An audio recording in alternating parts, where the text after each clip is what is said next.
Muy buenos días, jueves 11 de abril, titulamos la apertura de hoy día 123, la conflictividad avanza y en abril, con aroma a diciembre, la conflictividad social está en aumento por el impacto de la estrategia que el Gobierno Nacional está implementando en los salarios y las asistencias y los subsidios y los aumentos. Ayer hubo un paso adelante en esta inquietante tendencia con el enfrentamiento entre la policía y los manifestantes. Por eso, para musicalizar la apertura de hoy, acabamos de escuchar Buenos Aires en llamas, de Ataque 77. La semana pasada nos preguntábamos por qué aguantamos tanto el ajuste y esta semana parece que debemos empezar a preguntarnos si la sociedad puede estar empezando a reaccionar. Hay una palabra, un término que se llama sismogénesis, es un término acuñado por el antropólogo y teórico de la comunicación Gregory Bateson. Es un concepto que describe y analiza los conflictos cuando se convierten en crónicos y sufren un aumento considerable de agresividad entre las partes enfrentadas, crónico y con aumento de la intensidad. Eso es la sismogénesis, que parecería ser lo que se está dando en este momento en la Argentina. Según este concepto, los procesos son graduales y sostenidos en el tiempo, de manera que llega un momento en que no está claro cuándo ha comenzado el conflicto. Y ahora la gradualidad también suele pasar que hasta que el proceso no está muy avanzado, las personas involucradas no llegan a ser conscientes de la gravedad de la situación ni de los profundos cambios que están sufriendo como sujetos, cambios causados por esa escalada de agresividad. Usar el concepto de sismogénesis permite darse cuenta de que muchos tipos de conflictos individuales y conflictos graves comienzan así, en pequeñas agresiones y cambios. En la historia de la Revolución Rusa, León Trotsky cuenta que la gente común llega a las revoluciones, a los grandes estallidos, a los conflictos sociales, cuando se rompen las compuertas de la vida rutinaria, textualmente. Es decir, cuando ya no se puede hacer aquello para lo que se vive, lo que se hace todos los días, lo que se está acostumbrado a hacer, y en ese hacer también está el ser de la persona. Trotsky no estaba hablando de los militantes, de las personas politizadas o quienes preocupa lo que pasa en la sociedad, sino las personas a las cuales la política le parece un tema más entre muchos otros y muchas veces ni siquiera el preponderante. Volviendo al presente, hay quienes trabajan jornadas de 10, 12, 14 horas y no llegan aún a fin de mes, estudiantes universitarios, hasta lo que se está informando que, por ejemplo, la prestigiosa Universidad de Buenos Aires no podría abrir sus puertas en el segundo cuatrimestre si no le llegan los fondos. Hay quienes deben cerrar negocios porque ya no pueden afrontar los alquileres de sus locales y las tarifas de los servicios, o fueron despedidos de los trabajos estatales. Esto, según Trotsky, que se rompan las compuertas de la vida cotidiana, nuevamente entre comillas, es más que un ajuste, destruir las condiciones de posibilidad de vida medianamente estable. Un ajuste así, por decirlo, te deja en carrera, podés seguir adelante con tu trabajo. Una cosa es que se reduzca los beneficios de la situación que uno está llevando adelante y otra cosa es que se elimine totalmente y que se deje de poder seguir con lo que se estaba haciendo. Cuando directamente, en lugar de enfrentar una merma en la situación de vida, directamente la persona se queda sin trabajo, se queda sin universidad, se queda sin su negocio, se cierra su local, esto produce un caldo de cultivo, que era lo que planteaba Trotsky, romper la vida cotidiana de las personas. Un dato aportado en el último informe económico del economista Martín Rapetti, aquellos que nos están viendo por televisión, además de escucharnos por la radio, lo pueden percibir, indica que el poder de compra de los salarios formales, medido por el RIPTE, está en el mínimo histórico, como en el año 2002, tras la caída de la convertida. Es decir, en el mismo momento, la capacidad de compra de los salarios de lo que fue en enero del año 2002. La sociedad llegó a ese punto. Vamos a tratar de analizar esta cuestión a lo largo de la apertura de hoy. Y en el mundo hubo muchos estallidos sociales en las últimas décadas que después de años de malestar social tuvieron elementos desencadenantes. Por ejemplo, en nuestro vecino país Chile se acuñó una frase que era: no son los 30 pesos, son los 30 años. Esa fue la consigna del octubre chileno de 2019, ese estallido que se dio luego que se reprimiera una manifestación de estudiantes secundarios que intentaban saltar el molinete de subte luego de un aumento de 30 pesos y terminó con intentos de reformas constitucionales y un gobierno de izquierda como el de Gabriel Boric totalmente por fuera del sistema político. Tal es la profundidad del viraje político en Chile que hay municipalidades de lo que sería equivalente al conurbano de Santiago, la capital del país vecino, que gobierna directamente el Partido Comunista. O sea, no era los 30 pesos chilenos, que pues, si podríamos traducirlo a la Argentina, sería algo así como 100 pesos argentinos, lo que generó el salto de violencia en Chile después de muchos años de crecimiento, sino los 30 años anteriores de acumulación de diferencias sociales. También hubo, en el caso de la primavera árabe del 2011, toda una serie de dictaduras que cayeron luego de regímenes de 40 años de poder, desatadas luego de que un vendedor ambulante se prendiera fuego enfrente de la plaza central de Túnez porque la policía le había quitado el carro para vender. Con esto queremos decir que el malestar social se acumula hasta que por algún motivo hay una escena, un hecho que termina sintetizando y escenificando ese malestar y destapa la furia de la sociedad que había estado siendo acumulada. Un politicólogo analizó en cierta ocasión la imagen de personajes públicos como una buena imagen que en determinado momento cae en desgracia y cuanto a la percepción de la sociedad sobre él. Textualmente dijo, hay políticos a los que nada le hace daños hasta que de golpe se recibe una malla imprevista y cuando se produce ese daño, sería más o menos como a ese no le entran las balas y en determinado momento le entró, y cuando le entró ese daño de más, la caída es irrefrenable. Hay políticos, lo voy a leer textualmente, a los que nada les hace daño hasta que de golpe reciben una mella imprevista. Cuando se produce ese daño, de ahí en más, la caída es irrefrenable. ¿Será la represión de las marchas pidiendo alimentos? ¿Será un futuro paro de la CGT, los escándalos en el interior de su propio partido que comienzan a erosionar a la Libertad Avanza, como el que sucedió ayer en la discusión de las autoridades en la Cámara de Diputados? En nuestro país el ejemplo más inmediato que se nos presenta es la Revolución Popular de diciembre de 2001. Vamos a reconstruir ese evento con algunos fragmentos de video, por ejemplo, los saqueos en Córdoba en diciembre del 2001.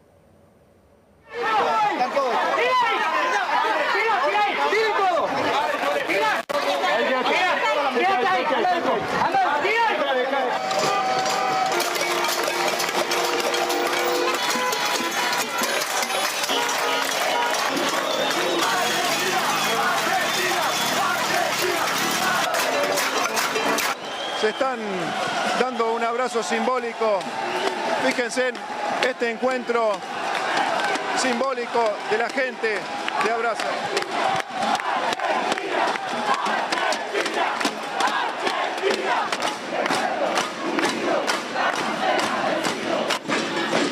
Son todos iguales, el pueblo se tiene que sacar la camiseta, y salir a la calle como lo estamos haciendo ahora con la familia. Esto es el pueblo, no lo que roban. Esperamos que cambie el rumbo y que verdaderamente entiendan este reclamo, ¿no?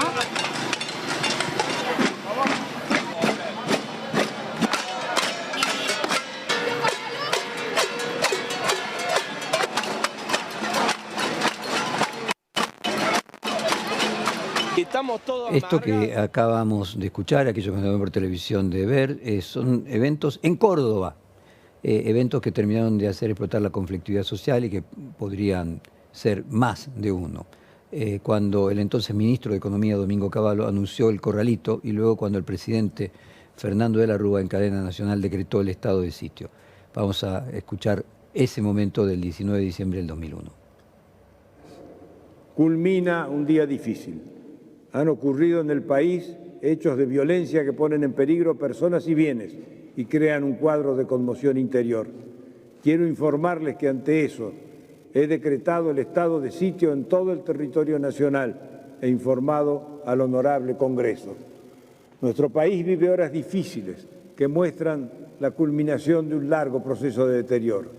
En un contexto económico y social donde muchos argentinos sufren serios problemas, grupos enemigos del orden y de la República aprovechan para intentar sembrar discordia y violencia, buscando crear un caos que les permita maniobrar para lograr fines que no pueden alcanzar por la vía electoral. Bueno, todos deseamos que nada de esto se produzca y volviendo a la actualidad, la situación es extremadamente delicada. Ayer el gobierno se reunió con la CGT para hablar de la nueva ley bases en la que consistiría el proyecto de reforma laboral. Según los trascendidos, se busca alargar de 3 a 6 meses el periodo de prueba de los trabajadores, cambiar el régimen de indemnización por uno que reduzca el monto que se lleva el empleado y este sistema estaría inspirado en el conocido de la UOCRA de los empleados de la construcción. Sin embargo, previamente la cúpula CGTista había estado reunida con el bloque de la Unión por la Patria, a quienes le aseguraron que ven condiciones para dar, votando negativamente el DNU en el Congreso, que ya había sido votado negativamente en el Senado, y de esa manera el DNU dejaría de tener valor. Si bien el paro general no tiene fecha, el camionero Pablo Moyano aseguró que están discutiendo la fecha, y de diferentes sectores de la Central Obrera se dijo que se movilizará el 1 de mayo, Día del Trabajador. Por otro lado, hoy nos levantamos con una retención de tarea de los choferes de colectivos del Gran Buenos Aires, de la Ciudad de Buenos Aires y el conurbano. Vamos a escuchar ahora el anuncio, el vocero de la UTA, Mario Calegari. Nosotros hemos decretado a partir de las 0 horas del día de mañana, hemos dicho una extensión de tarea, una retención de tarea. Esto significa que los trabajadores van a estar en las líneas, en la punta de línea, esperando que se dé el pago. Si se da el pago, van a salir a trabajar sin ningún tipo de problema. Si no está el pago, hasta que no aparezca. O sea que acá a medianoche pueden rever la medida. Nosotros, si aparece la plata. Claro, si aparece la plata estamos dispuestos en forma inmediata a trabajar. Estamos con Daniel Arroyo, diputado nacional de Unión por la Patria, y nos dio una respuesta más que interesante. Habló de la implosión social en lugar de la explosión. Implosión. Vamos a escuchar el siguiente fragmento de Daniel Arroyo. La situación social es crítica en la Argentina básicamente por tres cosas. Primero, porque la plata no alcanza, porque han subido fuertemente los alimentos y los medicamentos, porque hay mucha gente que no llega a fin de mes y, en esencia, en los barrios populares, en los sectores más pobres, el problema es que falta comida en los comedores. En segundo lugar, es crítica por un fenómeno que a mi modo de ver va creciendo en la Argentina, que es el endeudamiento de la familia. Como la gente no le alcanza la plata, se endeuda y termina endeudándose hoy al 500% de interés anual en la financiera de la esquina o a la vuelta, y arranca el mes siguiente de -10 con muchas dificultades. Y también la situación es crítica porque objetivamente el problema de la caída de la clase media, el problema de los nuevos pobres, de personas que no son pobres en términos generales, pero aún con trabajo no llegan, se va haciendo cada vez una demanda más fuerte sobre el Estado. En ese contexto no hay un fenómeno de explosión social, sino de implosión, de mucha gente que revienta para adentro. En mi opinión, aún con estas dificultades, con costos fijos altos, con una situación de una generación de inquilinos, mucha gente sigue teniendo expectativas en que las cosas mejoren con el gobierno. Mucha gente no, pero otras sí.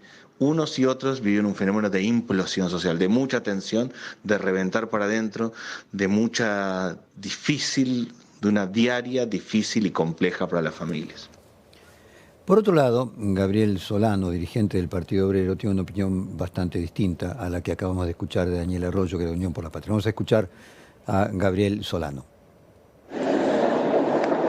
La política de gobierno nacional de Javier Milei inexorablemente conduce a una generalización de la protesta social, porque es una política que apunta a destruir el salario, a destruir las jubilaciones, a los despidos masivos para generar un ejército de desocupados que permita bajar más los salarios, a aprobar reformas laborales que quitan derechos históricos de los trabajadores, a llevar adelante medidas contra los jubilados como reformas previsionales por decreto, privatizaciones con la enajenación de patrimonio público y la caída de los puestos de trabajo en esa rama de la actividad.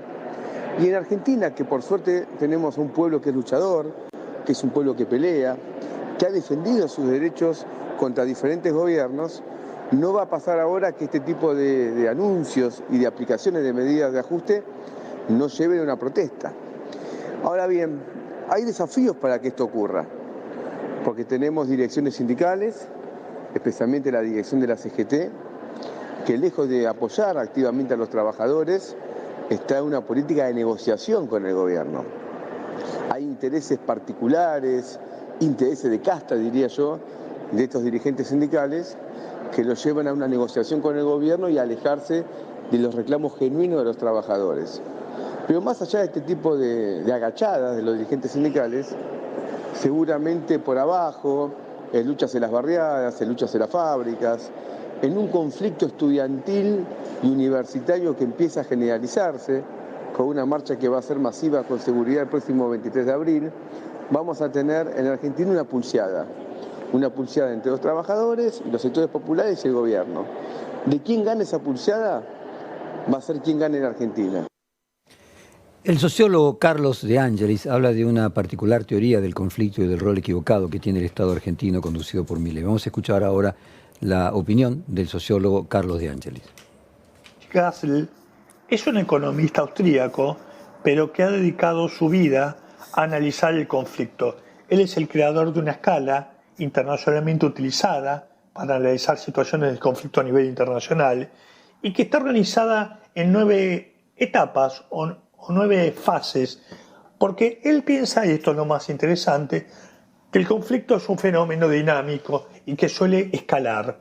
La fase 1, la etapa 1, es la simple tensión producto de los diferentes intereses, valores y opiniones, pero la 9 es la guerra, es el exterminio total, la desintegración.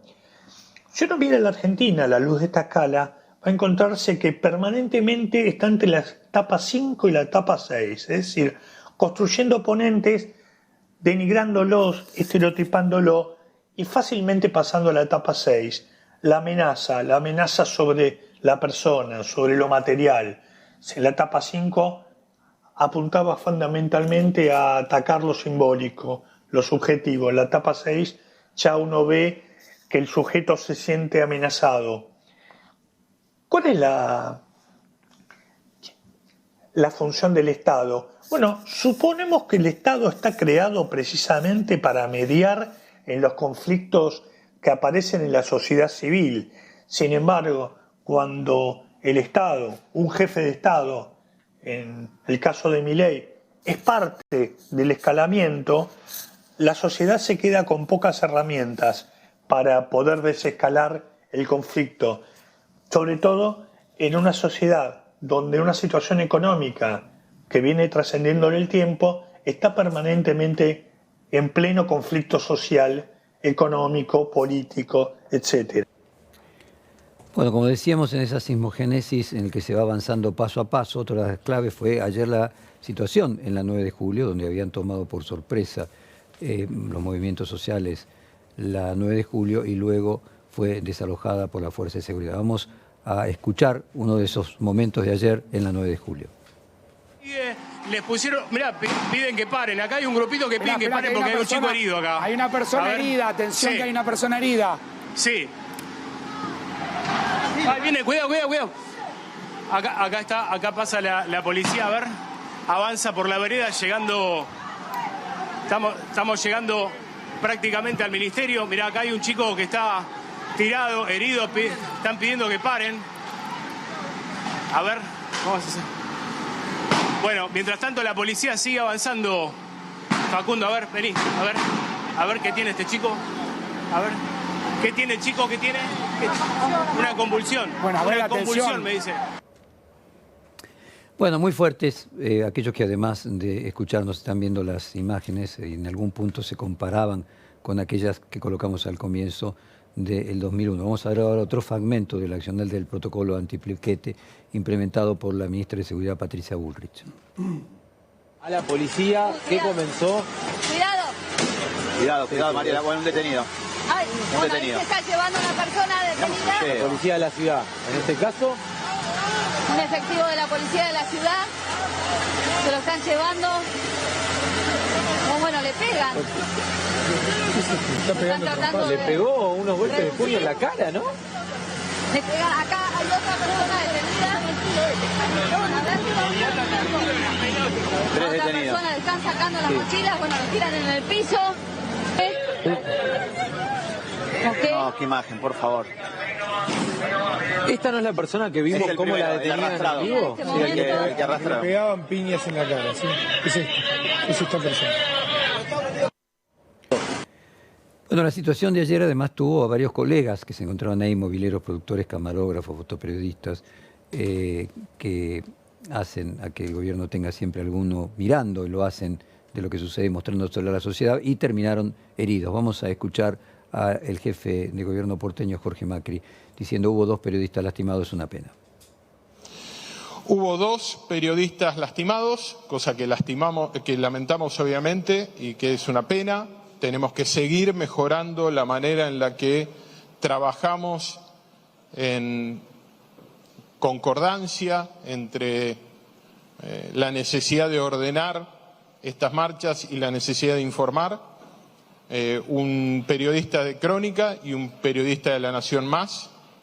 Uno no sabemos bien por qué está herido en la zona de la pera, del mentón. Hay versiones que dicen que sería una bala de goma, lo analizaremos. El periodista de La Nación por una piedra arrojada por uno de los manifestantes. Ambos se encuentran bien, hemos tomado contacto con ambos y lamentamos profundamente, obviamente, que hayan sido afectados, como lamentamos si ha habido heridos en el marco de los manifestantes. Bueno, volvemos al comienzo de esta apertura con el concepto de sismogénesis, que es el que probablemente se aplique a esta situación que estamos viendo hoy, el del antropólogo y teórico de la comunicación inglés Gregory Bateson, que analiza los conflictos crónicos cuando sufren un aumento considerable de agresividad entre las partes enfrentadas. Y no sabemos en qué momento el revoloteo de una mariposa en un lugar produce una hecatombe en otra. Ojalá eso no suceda nunca y por las dudas alertamos desde hoy a las autoridades para que tengan cuidado en la represión de la conflictividad creciente y que lo que hay que hacer es profilaxis más allá de la represión. Cerramos con Buenos Aires en llama, de ataque 77 día 123, la conflictividad avanza. De los carteles.